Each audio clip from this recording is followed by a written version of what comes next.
ship. The Argo. How I wish it had never sailed through the clashing rocks to the land of Colchis.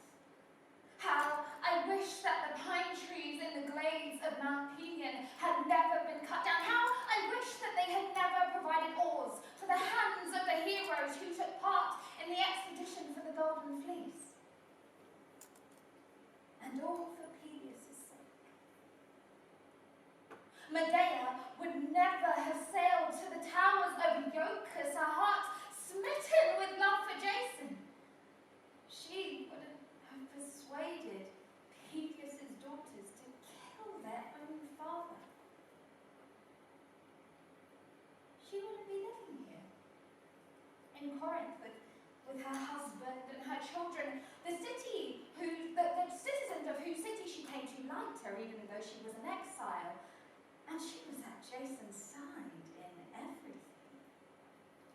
I mean, the greatest guarantee of safety is when a woman doesn't take an opposite position from her husband.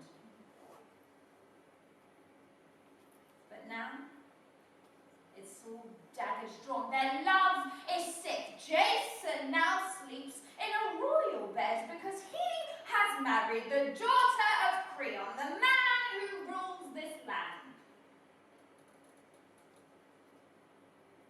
And wretched Medea, who has been shamed, shouts out curses, appeals to the great promises that he once made, called on the gods as witnesses of what she has got from Jason in return. She has been lying, not eating, giving up her body to pain, wearing away the time with her tears ever since she has been wronged by her husband.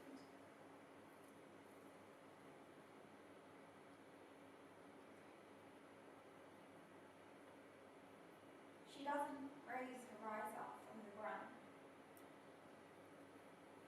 Her friends, when they try to give her advice, she listens as much as a rock or a wave in the sea. Only sometimes does she turn her pale neck and weep for her dear father, family, home country, the ones that she left when she came here with the husband who now betrays her.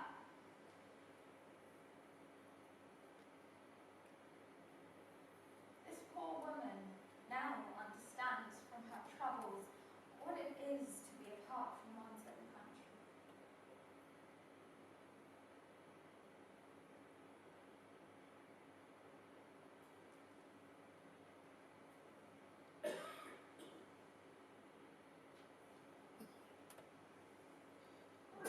She hates her children, has no joy in seeing them. I feel that she's planning something out of the ordinary. Her mind is clever. Anyone who takes a run will not get the better of her easily.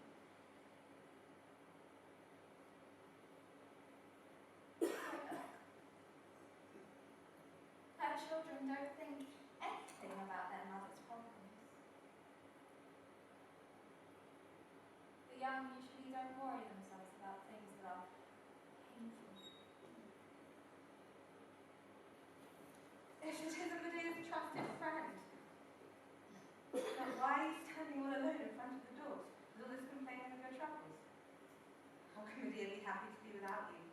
Oh, tutor, when matters turn out badly for one's friend, the heart of a good woman is deeply affected. I have reached such a state of distress that an unavoidable urge has overcome me to tell Medea's misfortunes to heaven and earth. Has poor Medea not yet stopped her weeping away? I envy you. Her distress has hardly begun. What a fool. Though I shouldn't speak of masters in such a way. She knows nothing of the latest misfortune. What is it? Don't hold back from telling me. Nothing. I regret what I've just said. Don't hide this from a fellow woman. I will keep it a secret if I have to. I heard someone speaking. He didn't know I could hear him. When I approached the gaming boards where the old men idle away their times near the Holy Spring Aquarium. He said that the ruler of this country is going to drive the children out of Corinth along with their mother. I I don't know if this story is true, but I wouldn't want to. And Jason is content to let his children suffer this fate? A new marriage leaves the old one behind. Jason isn't a friend to our household. Then we are done for if we pile a new problem on top of an old one before the other one's even been sorted. Don't do anything. Don't say anything. It's not the time for Medea to know this. Children, do you hear what kind of man your father is? Not that I want him to die, but he has been caught acting badly towards his own family. What man doesn't? Have you only just found out that each man loves himself more than his neighbour? That this father no longer loves his children because of his new marriage?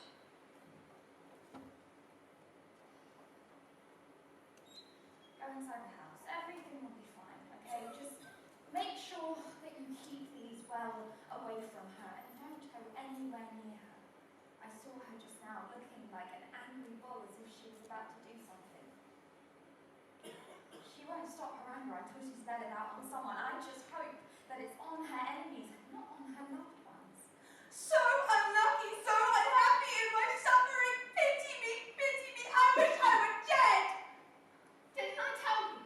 She is stirring up her heart, stirring up her anger inside the house. But don't go near her. Don't let her see. Watch out for her wild behavior, the terrible nature of her stubborn heart. Go now.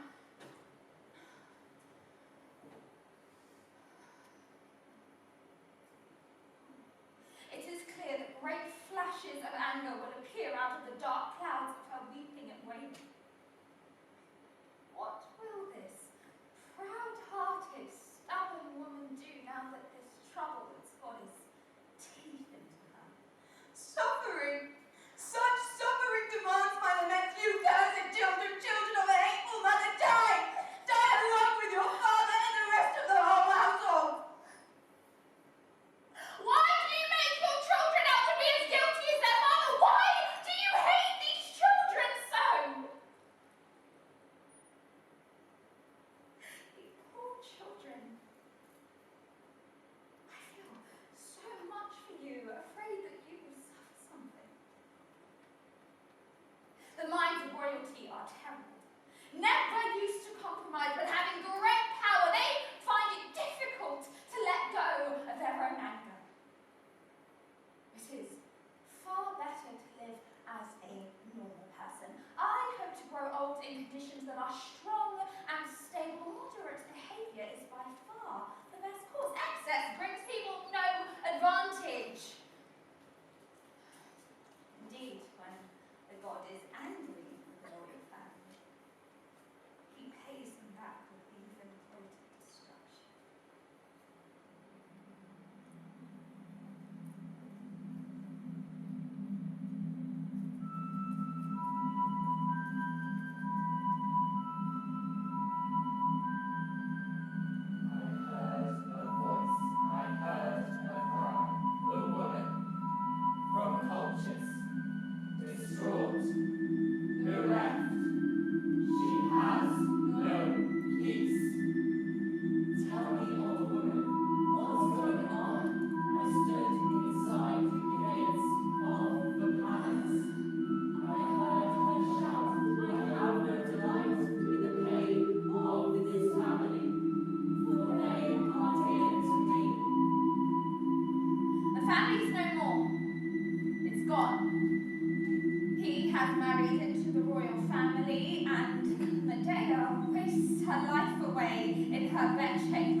only she could cease her deep-seated anger, her stubborn heart. We hope we can all support our friends. Go! Bring her out of the house. Say we are her friends. Hurry, before she does some harm to those inside. Her grief is gathering pace hugely. I will try. I fear I won't persuade her, but I'll certainly make the effort for you. And yet, Medea fixes the eye of anyone who goes near her to bring her any news, like a lioness protecting her cubs.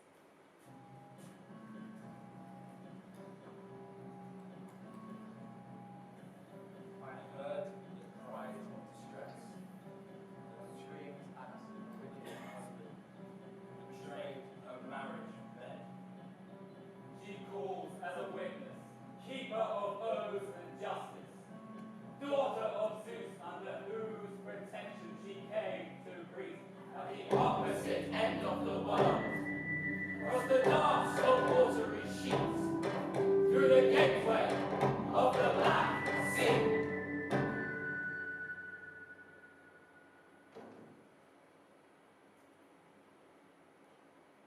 Friends of Corinth, I have come out of my house to avoid potential criticism. I know some people are proud in private as well as in public. Others get a reputation for laziness because they avoid entering the public arena. There is no justice in how some people view others. They hate on sight without learning what they are truly like when they have had no wrong done to them. It is crucial for an immigrant to fit into their new country. They have no time for people who don't assimilate and irritate the citizens with their willful ignorance.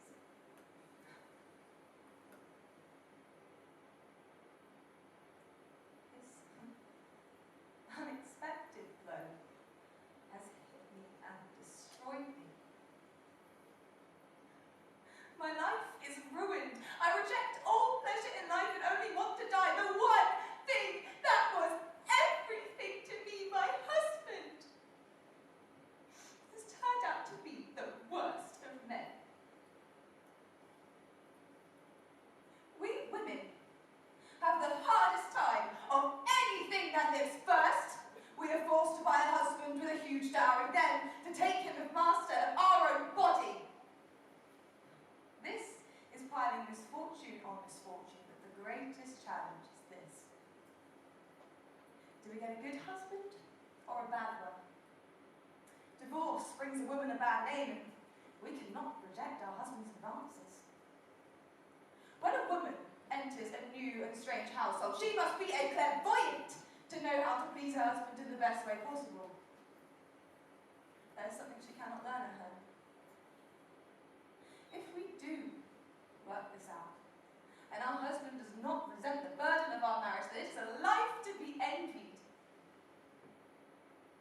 But if not, we should seek death. I mean, when a man gets fed up with those with him in his household, he can up and off to ease his heartache. He can turn to some friend or acquaintance, but we women, we must look to just one person. They say our lives in the household are free from danger while they fight wars. How wrong they are. I would rather fight 3 times in the front line of battle than give birth once.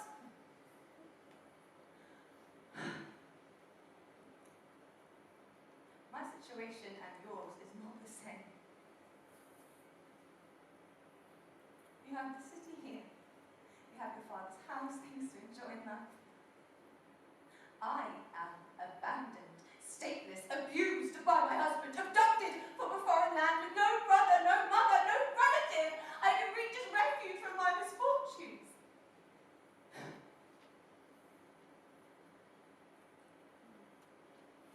I would ask that you grant me this one favour. If I find some ways or means of getting payback for the wrongs my husband has done to me, don't tell anyone. A woman is fearful in other respects. She is weak when she looks on weapons and battles, but when she has been done and justice in the marriage bed, there is no one more intent on bloodshed.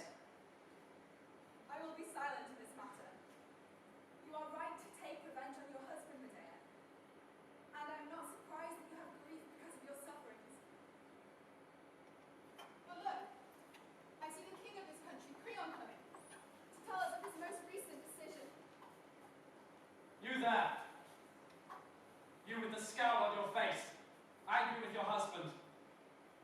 I mean you, Medea.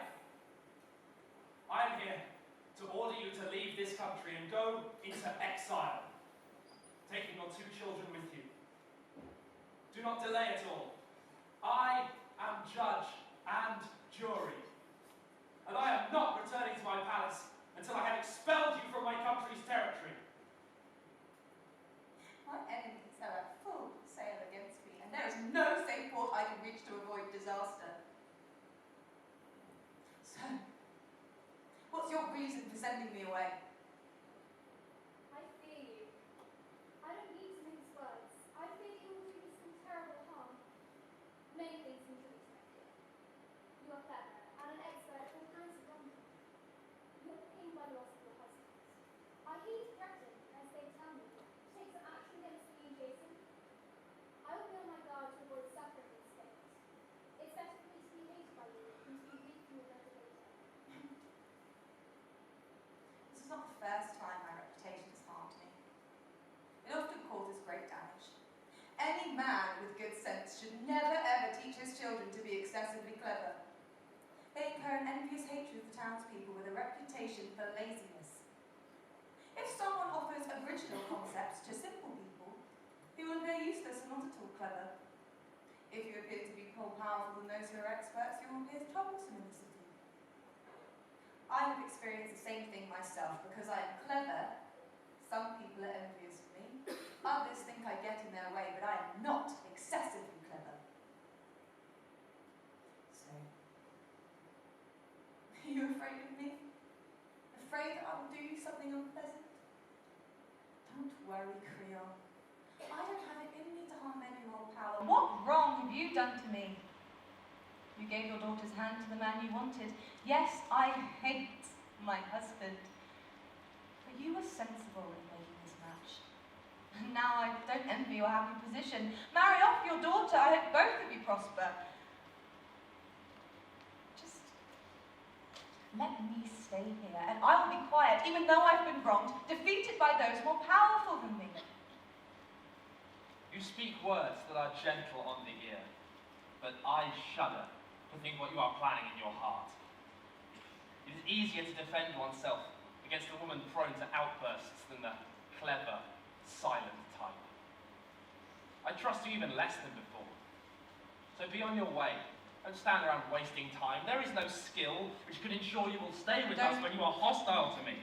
Do this. You are wasting your breath. You couldn't ever persuade me. Are you really going to drive me out without any respect for my prayers? Yes! I don't love you more than my own family. Colchis, my homeland, what vivid memories I have of you. Yes, my homeland too is the dearest thing to me after my daughter. What trouble love is to mortals. Depends on the circumstance. Zeus, I know. I hope you know who started this. Anyway, my dear. Then stop being trouble. I have troubles already. I don't need any more. I'll get one of my attendants to drag you off by force. Creon, don't. I will go into exile. I'm not asking you to let me off that. Just let me stay for one last day so I can prepare my plans for exile and the funding for my children, since their father sees no value in providing for them. Take pity on them. You are a father as well. You should be well disposed to them. If we go into exile, I fear not for myself, but I weep for them and their misfortune. My nature is not tyrannical in the least. Showing consideration has caused me many problems in the past. I see even now I am making a mistake, but my lady will have your wish. But let me make one thing clear. If tomorrow's sun finds you and your children still within the borders of this country, you will die.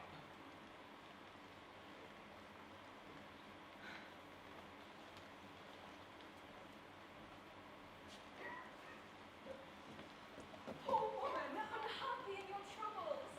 Where will you turn? What hospitality, house, land will you find as a haven from your problems?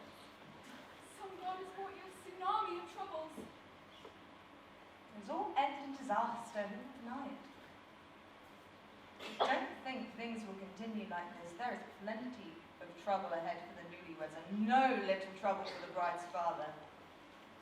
Do you think I would have flattered Creon so much unless I was scheming to gain some advantage? I would not have spoken, would not have touched him, but he has reached such a level of stupidity that he has allowed me to stay for one day. He could have thwarted all my plans by throwing me out, but in this one day I will make corpses out of 3 of my enemies, father, daughter, and my husband. I have so many ways of killing them, my friends. I don't know which one to pick.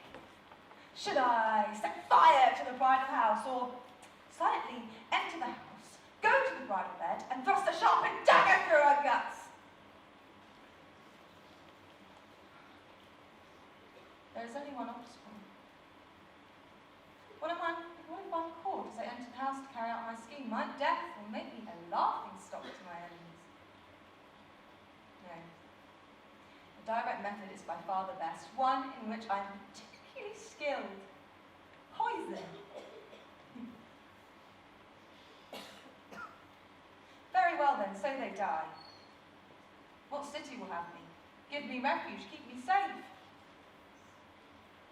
There isn't anyone. I will bide my time here a little longer in case someone emerges as a reliable person to defend me. I will pursue this killing with a silent cunning. If some unavoidable problem means I'm driven from here, I will take a sword and kill them with my own hands. I am that willing to do this.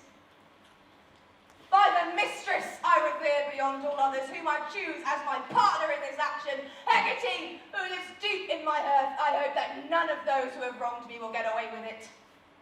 I will make their wedding full of pain, a thing of bitterness to them. So don't stint on any of your expertise, Medea. Make your plans and schemes. Get on with the deed. Now is the moment to test your resolve. You see what you suffer, and you should not be a figure of fun because of Jason's marriage to that Corinthian. Your lineage is from a noble father and the son. You do have the expertise, and what's more, we are women, unable to contrive noble deeds.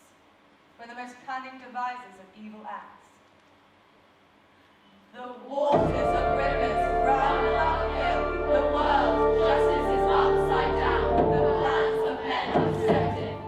The gods' guarantees are fixed no more, but we will be known for our glorious lives. For honor is coming to women, and sweet will be the harmonious sound of our glorious reputation.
Burden of the wishes of your betters. Instead, you will be thrown out of this country because of your stupid words. It doesn't matter to me. Go on saying Jason is a very evil man as much as you like. But as for what you said about the ruling family, consider you got off lightly with Exile. Now, I have kept on trying to divert the anger of the enraged king. I wanted you to stay, but you wouldn't let off from your stupid behavior. Always bad-mouthing the rulers, and for this, you will be thrown out of the country. Even after this, I'm not giving up on you, but I've come to look out for your best interests, so you're not thrown out of the country penniless, or in need of anything. Exile brings many troubles with it. Even if you hate me, I couldn't think badly of you. You hypocrite. You lowest of the low. You coward! You have come to me. You have come, my greatest enemy. It is not brave. It is not courageous to look your loved ones in the eye when you have done them a terrible wrong. No. It is the greatest of human faults. Shamelessness. But maybe you have done well in coming. I will relieve the burden of my heart by telling you exactly what I think, and it will pain you to hear it. I'll start at the very beginning. I rescued you, as all those Greeks who joined you on the Argo know when you were sent to yoke the fire-breathing bulls or sow the death-breathing fields. I killed the sleepless dragon that guarded the golden fleece and its looped coils, and I brought you to the saving light. After betraying my father and my house, I came to the outpost for you, trusting my heart more than my mind. I brought about the death of Aegeus in the most distressing way possible at the hands of his own children. I destroyed my whole family. This is what you have suffered from me. Yet you betray me. Get yourself a new marriage, even though we have children. If you were childless, you could be forgiven for aspiring to such a marriage, but no one can have trusts and oaths anymore. I mean, I have absolutely no idea whether you think the gods that ruled back then no longer rule, or maybe you think that they have created new ordinances for men, since you are fully aware that you are in breach of your oaths to me. Alas, for this right hand, these knees of mine that you held in supplication. What a mistake I made in my hopes for this man. Come now, I'll ask you as a friend. Where do I turn? To my father's house? The one I betrayed? Or maybe to the daughters of Aegeus? They'll give me a really good welcome in the house where I killed their father. This is the reality of the situation. I have made friends into enemies, friends I shouldn't have treated badly, and I have made enemies by doing you a favour. In return for this, you have made me seem so blessed to all the women in Greece. What an amazing, loyal husband I have if I'm thrown out on my own with only my children for company. What a fine reputation for a newly married husband.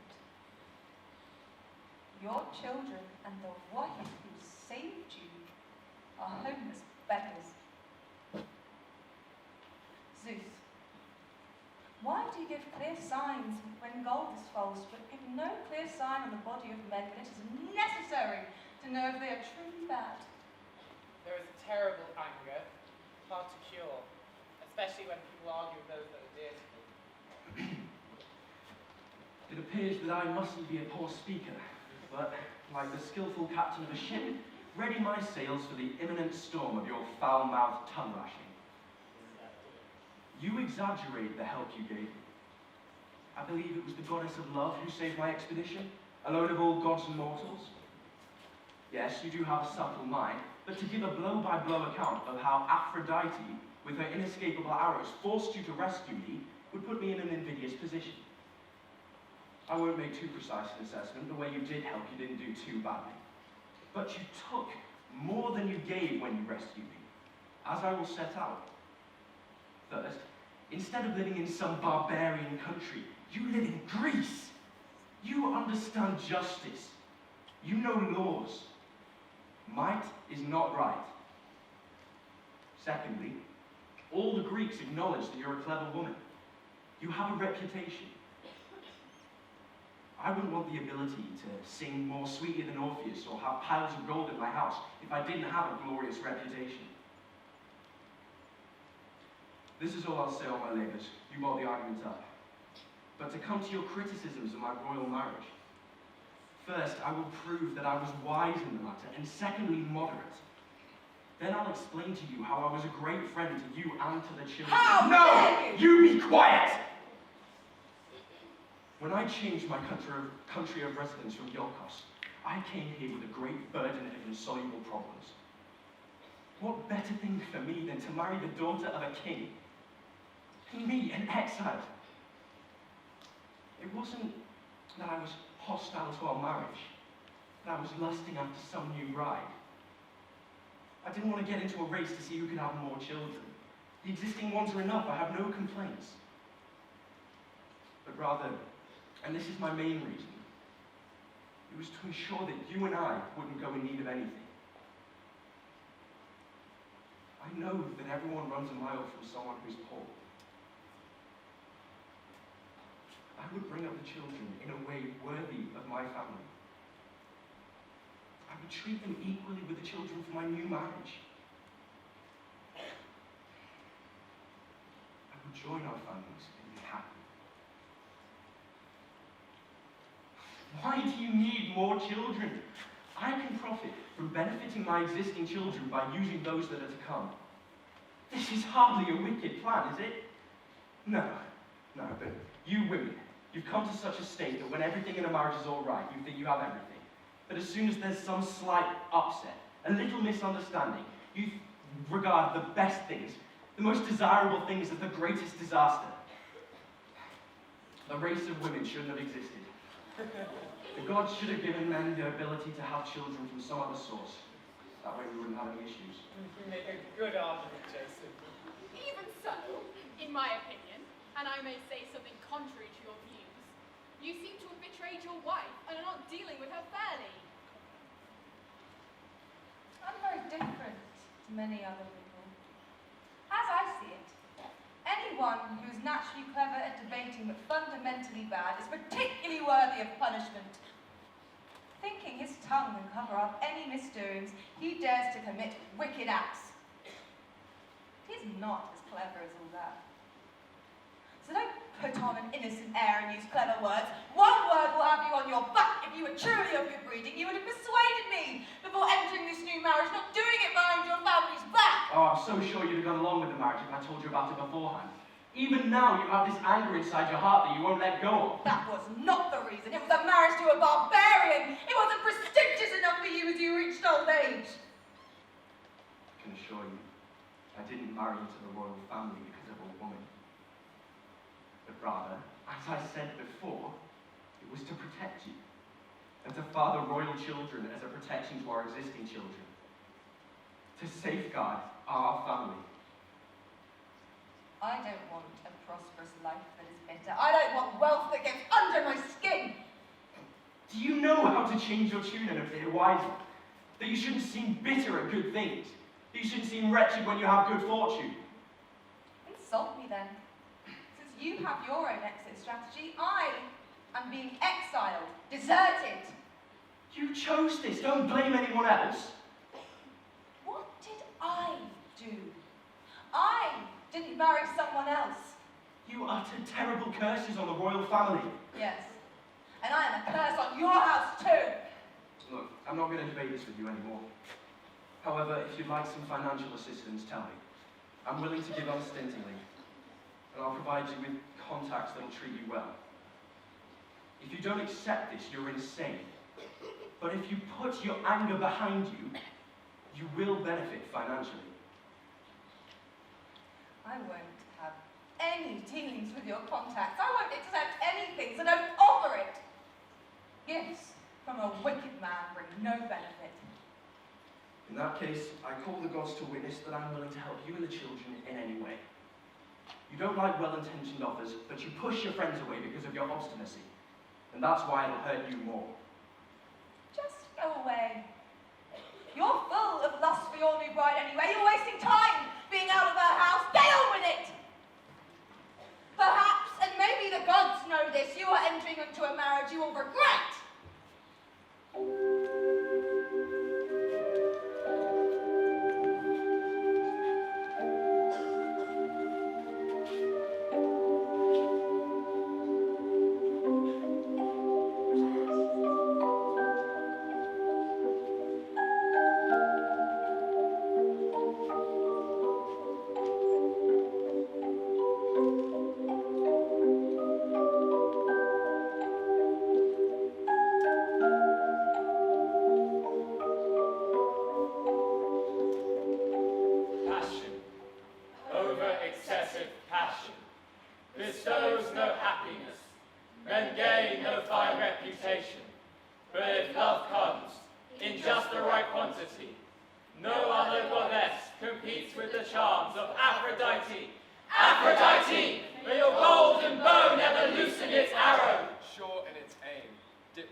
Even though you have suffered so badly, may the man who unlocks the heart of his friend and finds it pure but fails to honour him perish!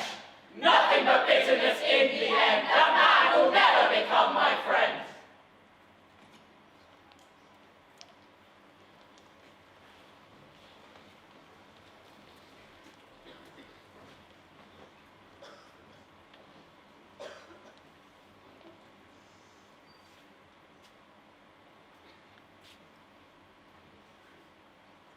Medea, hello. There's no better way of greeting one's friends. Hello to you too, son of wise Pandion. Where have you come from to get here? Oh, Delphi, the ancient oracle of Apollo. Why did you travel to the centre of the earth to where the priestess delivers Apollo's oracles? To find out how I might father children. What's this? Have you lived your life until now without children? Yes, I am childless because of some god or other. And you have a wife? Oh yes, I'm happily married. Well, what did Apollo say about children? Words too clever for a mortal to interpret. Am I allowed to know? Oh yes, it needs a clever mind. Well, what did he say? Do not release the jutting foot of a wineskin before... Before doing what? Before going where? Before reaching my ancestral hearth and home. Well, why are you here? There's a certain Aegeus, leader of the land of the Troyans. You mean Pelops' son, yes. A great respecter of the gods, they say. I wanted to share the oracle with him. He is a wise man and experienced in such matters. Oh, and the dearest of all my allies. I hope you find what you desire. Wait a minute, why is your face so pale? Aegeus. My husband is the worst of all men. What do you mean? Spell out your unhappiness. Jason wrongs me, even though he has suffered no wrong from me. What has he done? Tell me more detail. He has a new woman in our house who is mistress over me. Sure, you wouldn't have dared do such a dishonourable thing. Be clear. I was once loved, but am now dishonoured.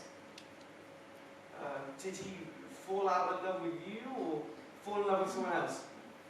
head over heels in love. He wasn't loyal to his family. But let him go if he's as bad as you say he is. He lusted after a marriage with a royal family. Who allowed this? Carry on your account. Creon, the man who rules this land of Corinth. Your pain is pardonable, my lady. My life is over. And what's more, I'm being sent into exile. Sorry, you're telling me the additional wrong. Creon is sending me away. Does Jason allow this? He says he doesn't, but he's willing to put up with it.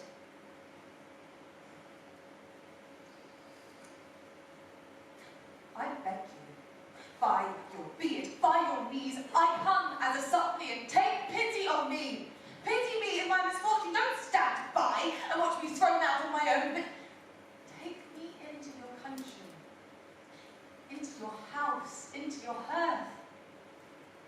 If you do this, may your wish that the gods grant your children be fulfilled. May your life always be prosperous. You don't know what a friend you have made of me. I will stop you being childless and make you a father. I know potions for this. I mean, is exactly what you asked, my lady. First, obviously, because of your supplication, but secondly, these children, Sarah, Father, it means so much to me. Since I'm a fair man, I will take you as a family friend, but you must make it only out of this country. I want to be above rebuke whenever I take in. If you make your way to my home, you will receive asylum, and I certainly shouldn't give you away to anybody else. I agree. If I had some guarantee from you, that would make everything fine for me. You do trust me, don't you, or is there a problem? I trust you, I trust you. It's just, Peleus' house is hostile to me, Creon's too. If you were bound to me by oaths, you would not give me up if they came to take me away. But if you only gave your word and have not sworn to the gods, then you might become friendly with them and soon be persuaded by them.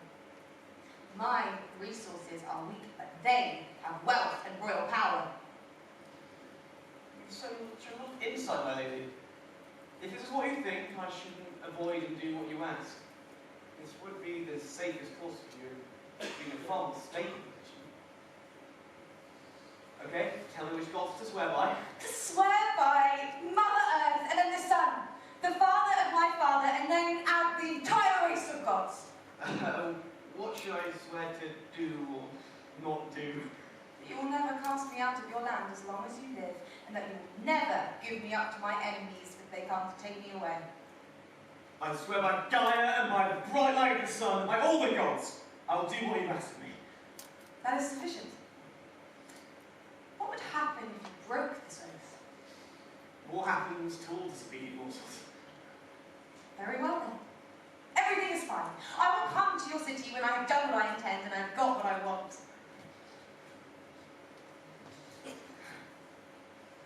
May Lord Hermes, who guides men, bring you to Aegeus' house. You seem to me to have acted nobly, Aegeus. Zeus. Justice of Zeus, light of the sun. My friend, I have embarked on a journey that will bring me a great victory over my enemies. I now have faith they will be met with justice. Aegeus has given me refuge where my plans were particularly weak. From here, I now have a haven to go to when I go to the city of Athens. I will now tell you my plans in full. Listen carefully, even though it won't bring you any pleasure. I will send one of my attendants to fetch Jason so we can talk face to face. I will placate him with soothing words, saying, I think the same way he does. Things are fine. I will ask for the children to stay here. Not that I would leave my children in a hostile country for my enemies to consult, but so I can kill the king's daughter by my cunning. I will send her gifts. A finely woven dress and wreath of gold.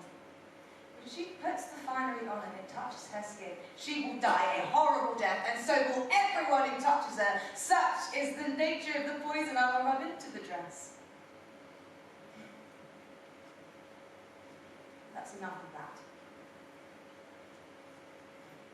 I'm weak for what I must do next.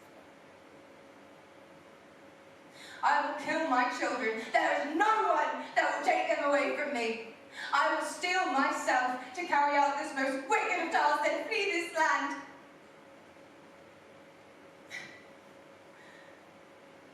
I was wrong when I left my ancestral home, persuaded by the words of a Greek man. He will be punished, so help me God! He will never see his children from me alive again. He will never father children from his new wife, because she will die a horrible death from my poisons. Let no one think me useless, weak, or placid, but the exact opposite.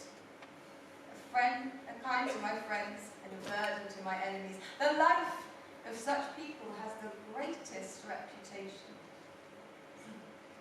You have shared this plan with me. Now I want to do you service and help you uphold the laws of men. I tell you, don't do this. There is no alternative. I understand why you say this, but you have not suffered as I have. Will you really dare to kill your own children? Yes. It will bring the greatest pain to my husband. You would become a very unhappy woman. So be it. All other arguments superfluous. I implore you, in all laws that require discretion, don't tell anyone. If you are loyal to me and are a true friend.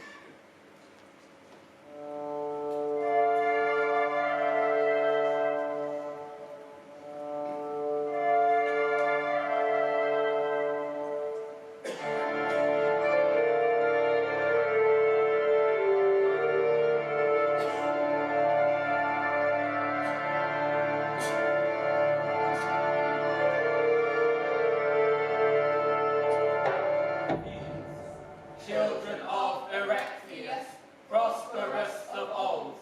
Athenians, children of the blessed gods, whose holy undefeated land is nourished by their wisdom, renowned throughout the world. Athenians, tread the ground exuding grace through dazzling air of Athens, the city where, And so they say. the muse is brought to light the world, harmony with hair of gold.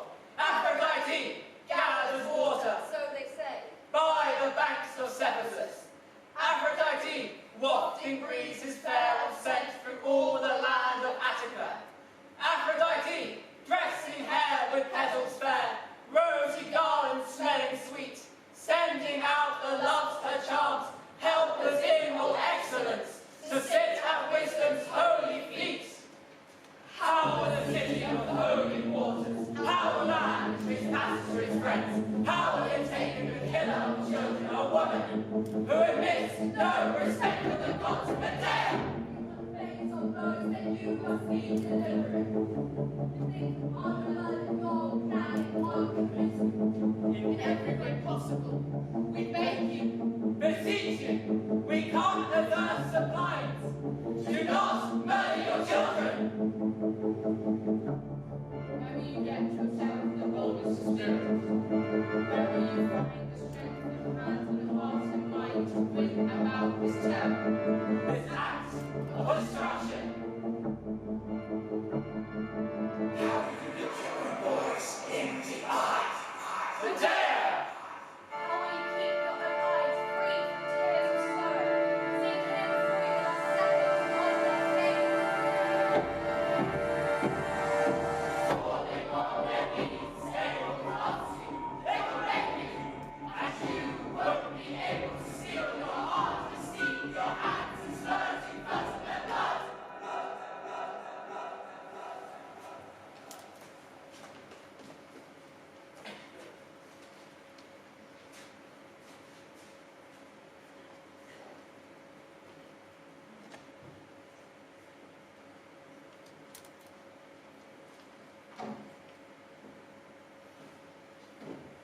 I've come, even though you're hostile to me. I'm doing this for you, and will listen to whatever your latest request is. Jason, I ask you to be understanding about what I said before. You have very properly put up with my outbursts, and since our history of kindness to each other goes back such a long way, I've had a long conversation with myself, blaming myself. Stop it, woman. Why do you rage? Why are you so aggressive to those who have good plans for you? Why do you take a stand against the rulers of this land and your husband, who is doing something very much to your advantage by marrying into a royal family and producing royal siblings for your children? What's the matter? Why won't you stop being angry? The gods are providing for you well. Don't you have children? Don't you know that we are going to be exiled from this land and lacking in friends? This is what I thought, and then I realised I was totally without any plan, and there was no use getting angry. So now, I approve of your actions. You seem to me to be sensible in taking on this new marriage, but us? I was not thinking straight. I should have got along with your plans, stood next to the bridal bed and enjoyed looking after your new bride. But we women, as we are, I won't say bad, but you should not lower yourself down to my level, match my childish behaviour. I ask your forgiveness and admit that I had bad ideas then, but have now taken better advice.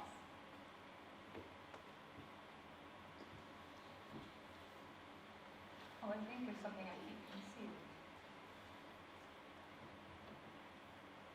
Children, you stretch your arms out your whole life long. How readily the tears come, how tearful I am, how full of apprehension. After ending the quarrel with your father, my eyes are full of tears at his tender sight.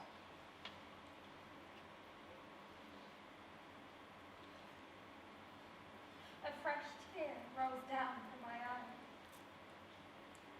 I hope this current trouble does not increase. Well done. I don't blame you. It's only natural for a woman to become upset when her husband goes and gets another wife. But your heart has changed for the better, and you will at long last recognize the advice that brings victory. This is the action of a sensible wife. As for the children, your husband has given much thought to ensuring their complete safety. I think them and their new brothers and sisters will have a leading position here in Corinth in the future. All they have to do is grow up. I'll see to the rest. I hope I see them well brought up, reaching their prime mightier than my enemies. Medea, why do you turn from me? Why do tears run down your cheeks? Are you not happy to hear what I've suggested? Not at all. I was thinking about the children. Don't worry, I'll make sure they're okay. I will do as you say. Women are weak and prone to tears. Tell me, why do you weep for them so much? I was the one who gave birth to them. When you prayed that they should live, pity overwhelmed me in case that didn't happen.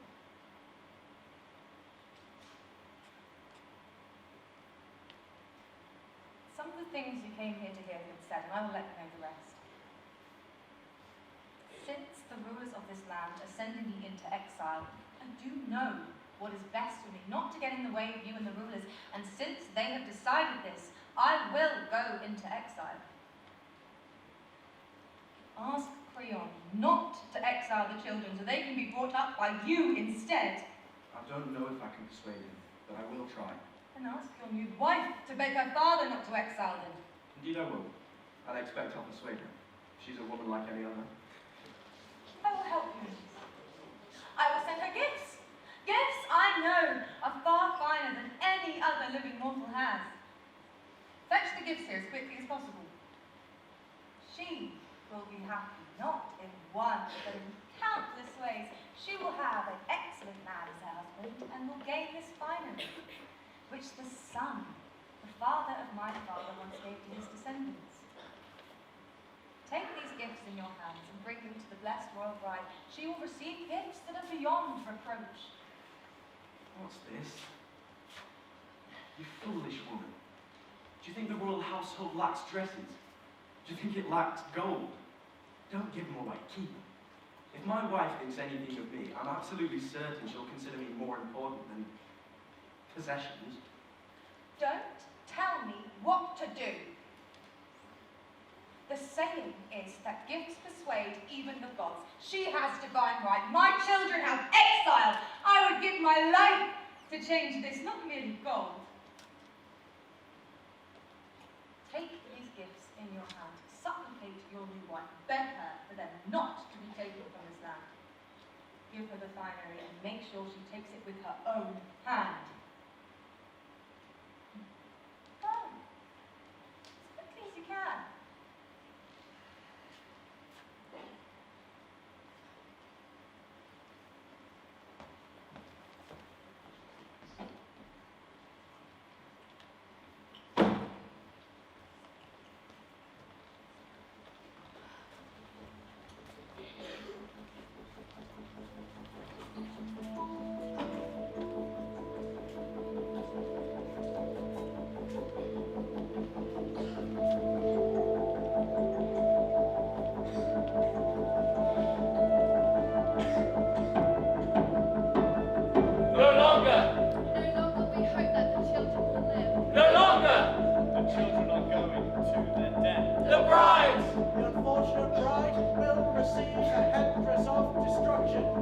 Put on the deadly decoration. Her own hand will place it on her golden head. The heavenly charm that gleams sparkle. On guarantees she will don the dress and golden crown. Her clothes will fit the bride among the dead. She is caught in a trap, a fate she cannot avoid.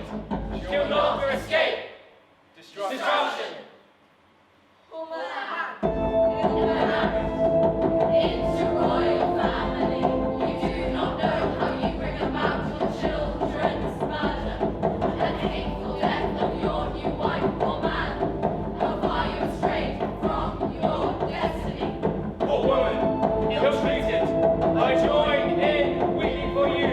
Her mother sent to slaughter her children because of the love she wed, abandoned by her husband in contravention of the law, but he lives with another woman instead. He's installed her in your marriage bed.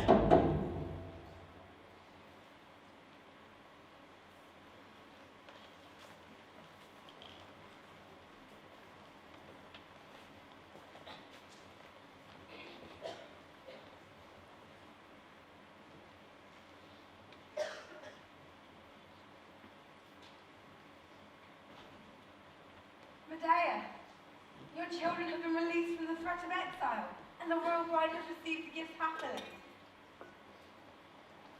What's this?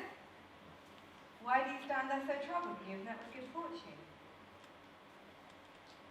This jars with what I've just told you. I can't be telling you of some disaster I don't know about, can I? I've not been mistaken into thinking I was bringing good news. I don't blame you. Why is your face downcast?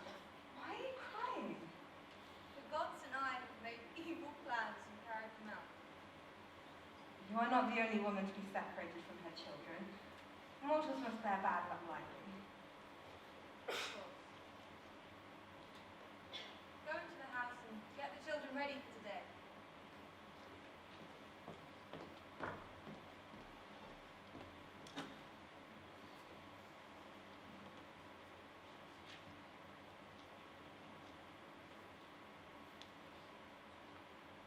Children. My children. Abandoning me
children on one, even more terrible.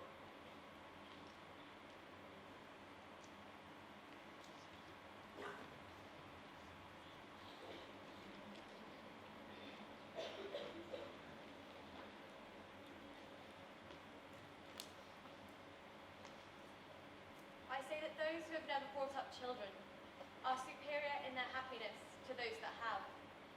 Those who are childless do not know whether children are a pain or a pleasure. They save themselves from many troubles. But those who have the sweet gift of children are worn out the whole time, worried how to bring them up, how they will find them jobs, whether they will find favour of fortune.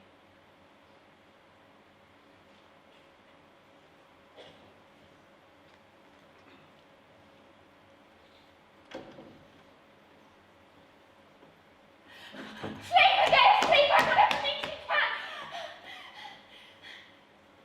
What has happened that means I should take flight? She's dead! Just now, the king's daughter by your poison! Creon as well! What excellent news you bring. I will always reckon you among my friends and benefactors in the future. What do you mean? Are you quite sane, woman? You have committed an outrage against the family of the ruler, yet you celebrate when you hear this and have no fear. I can explain. But first, how did they die? You would bring me twice as much pleasure if they met a horrible death.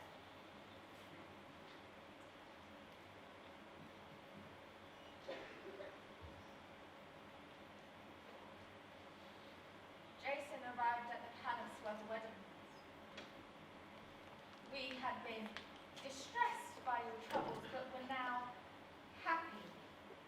There was lots of talk ringing in our ears that you and your husband had patched up your former quarrels. The mistress, the woman we now honour in your place, was all eyes for Jason. And she saw the picture of your children. She turned her eyes, covered her face, disgusted by the sight of them. Your husband tried to soothe her anger, saying, "Don't be hostile. Don't get hot."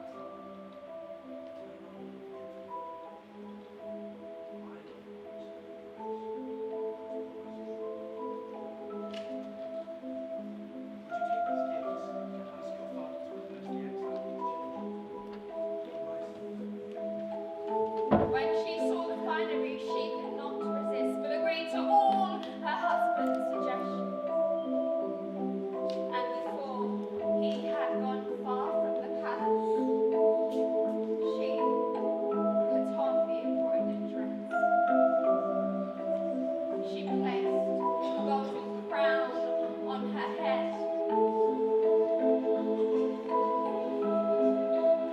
She approached the mirror to arrange her hair. And she walked through the palace gracefully, overjoyed with the gifts. What happened next was a terrible sight to behold. She changed colours, stepped backwards, bent double, and only just avoided falling to the ground, collapsing into her chair. We saw white foam coming out of her mouth, her eyes straining out of their sockets, her flesh bloodless. Immediately one attendant set off for her father's house, another for her husband, to tell of the disaster of his new bride. The whole house rang with the sound of running. The golden crown set on her head was pouring out an astonishing river of flame. The delicate dress, the gift that you intended for her, was feasting on the flesh of this poor girl. She stood up and ran away from the chair, engulfed in flames, tossing her head from side to side, wanting to shake off the crown. But the fastenings held the gold crown tight, and when she shook her head, the fire burned twice as bright. She fell to the ground, overcome by this disaster, difficult to recognize, except to her father.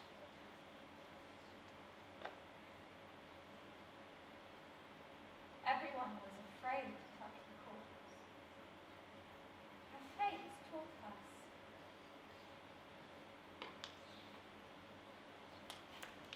father, ignorant of the disaster, unexpectedly entered the room. He dropped to his knees by the corpse and let out a great cry. Wrapping his arms around her, he gave a kiss and said, "Poor Vengeful, it's gone." God has treated you so dishonorably. Who would deprive an old man near death of his daughter? I wish I could die with you. When he had had his fill of weeping and wailing, he wanted to get up. But his aged flesh was gripped by her delicate clothes. There was a terrible struggle. He struggled to get up on one knee. The corpse struggled back. If he tried to use force, he stripped his aged flesh from his bones. In the end, the ill-fated man let go of his life.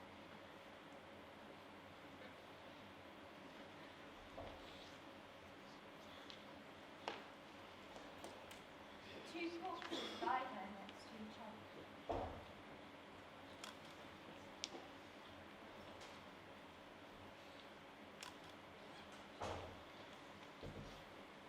Medea, I wouldn't say anything about your part in this affair.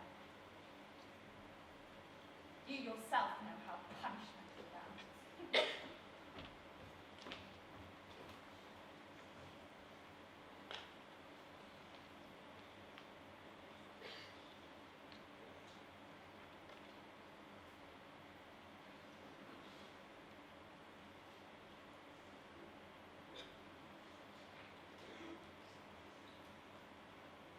The decision has been made. I will kill my children as quickly as possible, then leave this land. It is wholly necessary for them to die, and since that is the case, I should be the one to do it because I gave birth to them. Steel yourself, my heart. Why do I hesitate to do this terrible but necessary evil? On one hand, take the sword. Take it. Don't be a coward. Don't think about the children you for how dear they are. Forget about them for one day. Then grieve for them.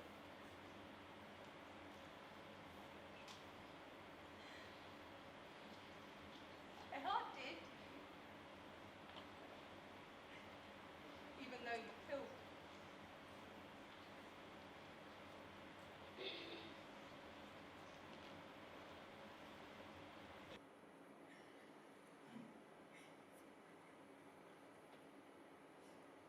What a wretched woman I am.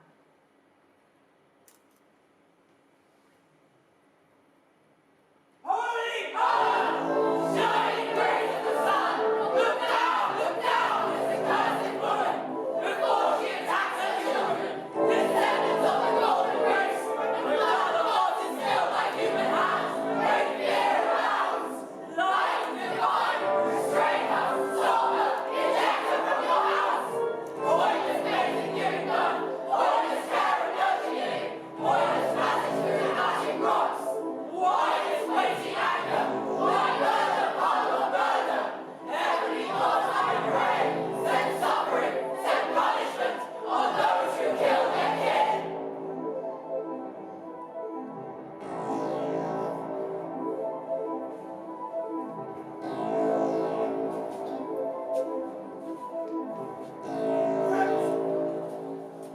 Where's Medea?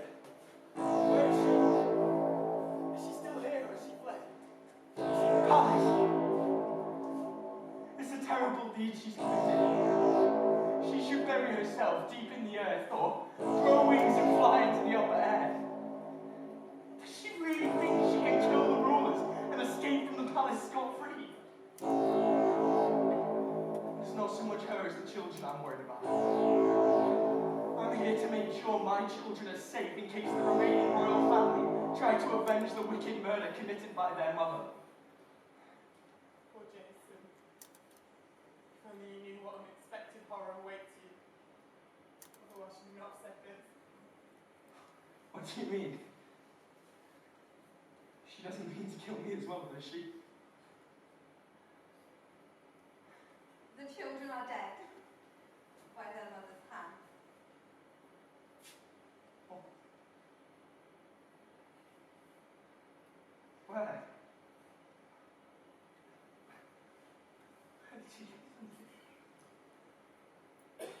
Where are they? Tell me!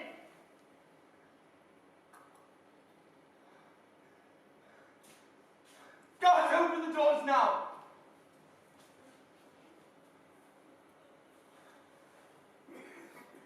Why are you attacking these doors to get to me and the children? Stop the effort. If you want anything from me, tell me, but you'll never lay your hands on me. My grandfather, the sun, has given me a chariot to protect me from my enemies. You despicable woman! Most hateful to the gods and all of mankind. You dared to take a sword to the children you gave birth to. Destroying my life. I can see now. I can. But I couldn't then. When I took you from your home in a barbarian country to a Greek city. You betrayed your father and the country which brought you up. And the gods have sent the avenging demons meant for you onto me. You murdered your own brother at the heart before boarding my fine ship, the Argo. And you married me, give me children, and kill them because of what? Sex! The marriage bed! There's no Greek that would ever have dared do this, yet I consider it appropriate to marry you in preference to any other Greek.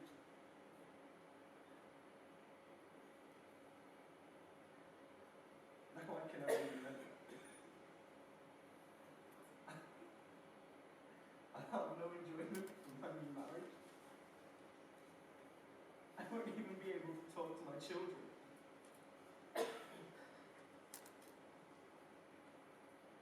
My life is destroyed.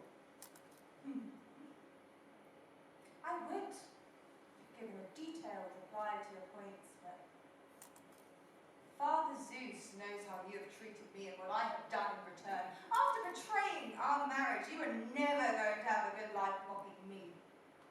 Neither the princess nor Creon who arranged this marriage is going to send me out without consequences. I have a hold on your heart in revenge. But you also feel great pain for these deeds. There is no pain if you can't mock me. Oh, children. What a wicked mother you had. Children, it was your father's sickness that killed you. It was not my hand that killed them. No. It was the insult of your new marriage. You thought it right to kill them because of a marriage. Do you think marriage is an unimportant thing for a woman? Yes, for a woman that can control herself. The gods know who started this. Yes, I know your wicked heart. Hearts will be easy. How? What shall I do? I very much want this as well. Let me bury the bodies in mourning. No. I will bury them with my own hand. I will take them to the sanctuary of Hera El Prior so that none of their enemies can desecrate their tomb. Then I will go to Athens, the land of Erechtheus, to live with Aegeus. You, as is appropriate, will die a coward's death. Hit on the head by a piece of the Argo. May justice and the avenging furies destroy you. What gods will hear you, Oathbreaker? Go and bury your new wife. My dear children. Dear to me, not to you. And then you killed them. Yes, to bring you misery. And let me hold them. Give them one final kiss. That is not possible. It's pointless asking.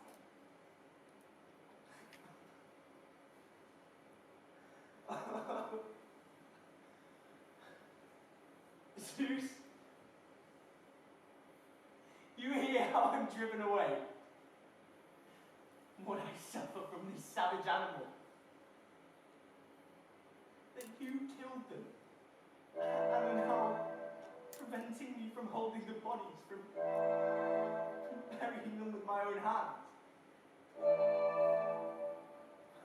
Those children.